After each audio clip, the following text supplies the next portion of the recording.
السلام عليكم، مرحبا بكم في قناة وفاء كويزين للطبخ. اليوم ان شاء الله غنقدم لكم ماشي وصفة ولكن الطبيعة ثم الطبيعة.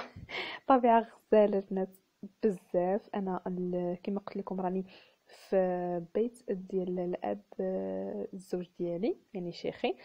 طبيعة غزالة ورائعة، يعني غير حدا الدار، وصورت لكم غير هادشي اللي حدا الدار. فنة بزاف البنات يعني. كما قلت لكم طروال اقليم موزن طول هالدارين بالضبط.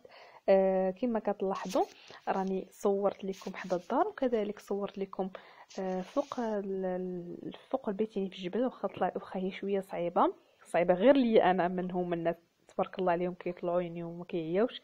انا طلعت للفوق وصورت لكم السد، يعني السد الوحده اللي قريب يعني بزاف ما بعيدش، قريب. اكبر سد في المغرب.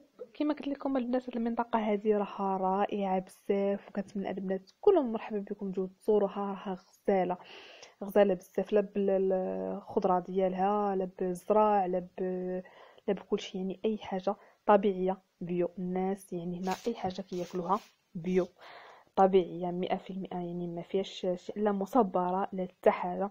انا جيت في واحد الفتره ديال السقط ديال الزيتون.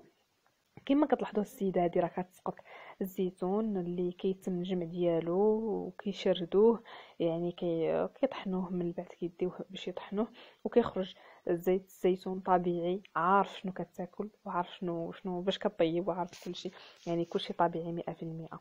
ان شاء الله غادي يكونوا وصفات، انا يعني كنوعدكم بوصفات عدة ان شاء الله، من الايادي يعني، ومن الخضرات ديال البلاد وكل شيء ديال البلاد ديال، وبالضبط بالضبط ديال يعني الغرسة ديال الدار ديال راجلي.